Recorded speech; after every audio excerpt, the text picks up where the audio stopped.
Monitor LED udah bosen, tapi OLED masih mahal. Gimana dong bagusnya?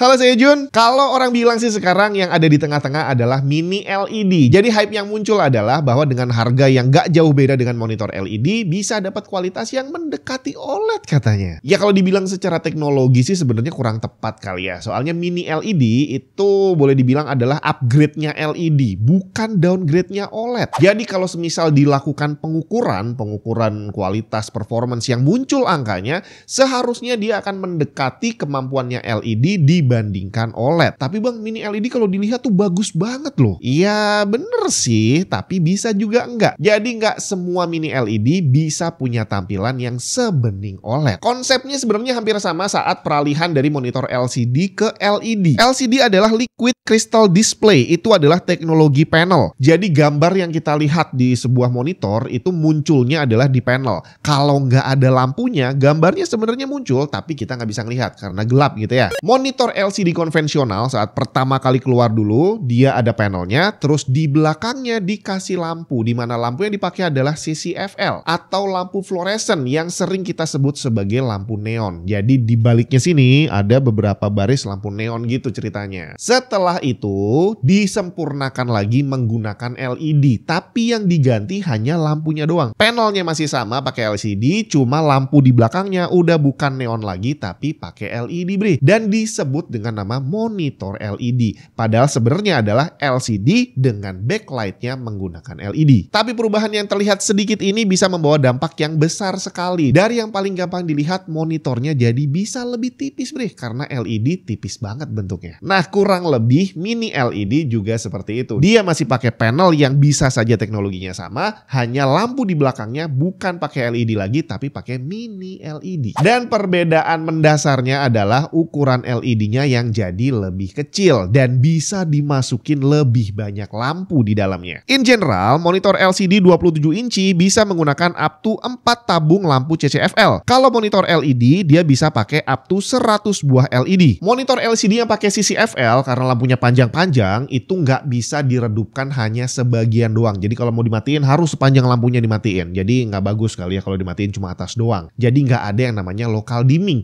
Tapi begitu pakai LED yang ada 100 buah LED di dalamnya, jadi mulai ada local dimming. Nggak semua monitor punya fitur itu, tapi ada yang bisa. Jadi bisa diredupkan hanya area tertentu aja. Mini LED lebih canggih lagi. Kalau tadi untuk LED 27 inch bisa sampai up to 100 LED, untuk mini LED bisa sampai up to 1152 bre. Seperti monitor di atas meja ini, MSI MPG 27U RDFWE16M, dia menggunakan maksimal jumlah mini LED-nya 1152. Local dimmingnya lebih canggih dibandingin LED biasa karena jadi bisa dibagi menjadi banyak banget area yang masing-masing bisa diredupkan sendiri-sendiri. Hasilnya kontras gambar yang muncul bisa jadi lebih bagus. Kontras ini beda dengan kontras rasio. Nanti kita akan sampai ke sana. Bagaimana dengan OLED? Ini adalah dunia yang sudah berbeda lagi. OLED itu nggak pakai panel dan nggak pakai backlight. Seperti kita tahu di atas monitor ini ada yang namanya pixel, titik-titik kecil-kecil yang digabung akhirnya jadi gambar segini gedenya gitu ya. Nah OLED di setiap pixelnya itu adalah lampu yang terpisah. Jadi masing-masing titik itu adalah lampu individu bre. Jadi kalau di layar 27 inci yang LED bisa pakai 100 LED, mini LED bisa sampai 1000 lebih LED. Kalau OLED di layar 27 inci ini biasanya ada sekitar 8 juta pixel. Dan 8 juta itu masing-masing adalah lampu yang bisa dinyalakan dan dimatikan sendiri-sendiri. Kalau kita bicara local dimming, tadi meredupkan area tertentu, kalau LCD nggak bisa. Kalau LED bisa dibagi menjadi 8 sampai 32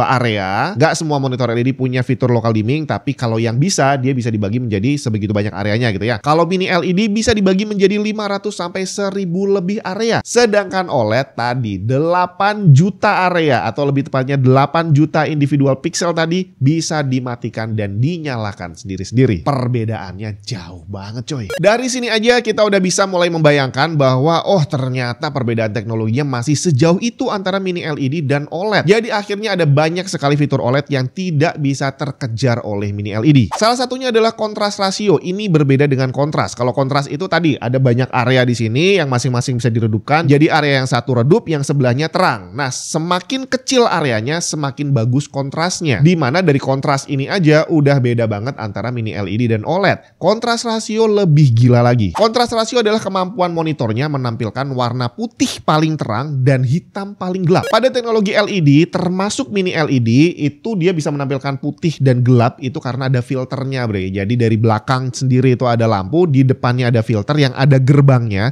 Jadi kalau pengen nampilin putih, gerbangnya dibuka full. Kalau pengen nampilin hitam, gerbangnya ditutup full. Di sini masih bisa terjadi kebocoran. Jadi akhirnya monitor LED apapun bentuknya, termasuk mini LED, gelapnya nggak bisa sempurna hitam. Untuk panel IPS itu tipikalnya adalah 1000:1 kontras rasionya. Artinya kalau brightness-nya bisa 250 nits, white-nya, black-nya biasanya 0,25, itu 1000:1. Sedangkan OLED karena setiap pixelnya adalah lampu dan bisa dimatikan, maka hitamnya OLED itu adalah hitam yang dihasilkan dari lampu yang dimatiin, bre.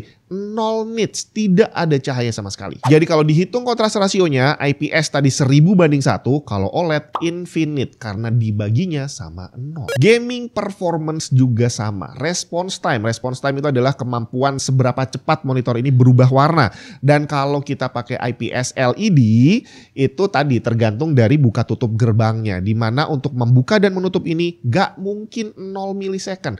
Pasti ada waktu yang dibutuhkan. Jadi kalau sampai kita bicara response time, ya kalau IPS banter-banternya 1, sekian milisecond, itu pun tidak bisa di semua kondisi. Sedangkan OLED dia cukup dimatiin doang, cetik mati udah, itu dia udah berubah warna gitu ya. Jadi yang namanya response time di monitor OLED bener-bener bisa 0 milisecond, walaupun mungkin bukan 0 sempurna, 0, sekian, tapi dia pasti bisa. Dan hasilnya untuk monitor LED apapun bentuknya, ghosting akan tetap muncul walaupun mungkin tipis banget. Tapi kalau OLED, gambar yang muncul bener-bener bebas dari bayangan apapun. Jadi untuk basic performance kayak gini, mini LED seharusnya masih mendekati LED dibandingin OLED. Tapi bang, gimana ceritanya mini LED gambarnya bisa bening banget, jauh lebih bening dibandingin LED dan bisa dibilang mendekati OLED? Ini yang menarik. Memang benar ada monitor LED yang bisa seperti itu, tapi tidak semuanya. Dan itu adalah berkat teknologi yang disebut dengan nama quantum dots. Jadi di depan backlightnya ada tambahan satu layer lagi yang disebut quantum dots tadi, yang sayangnya belum semua monitor mini LED punya. Singkatnya, quantum dots ini adalah filter tambahan di monitor mini LED untuk membuat tampilan warna lebih bagus, lebih akurat, gamut lebih luas, dan membuat gambar terlihat jauh lebih bening dibandingin LED biasa. Dan monitor yang ada di meja ini, MSI MPG27U RDFWE16M, udah pakai quantum dots. Jadi kalau dilihat gambarnya memang kelihatan bagus banget, jauh lebih bagus dibandingin LED biasa. Tapi sekali lagi, tidak semua monitor mini LED pakai teknologi quantum dots. Tapi semua tadi baru sekedar teori. Kita harus buktikan sendiri. Apakah kalau nanti dites, diukur angkanya, apakah benar bahwa mini LED ini performance-nya lebih mendekati LED dibandingin OLED. Abis ini saya akan ngetes MSI MPG27U RDFWE16M ini dan akan kita buktikan apakah teori barusan ini benar atau ternyata mini LED sudah beneran mendekati performance-nya OLED. Tungguin videonya.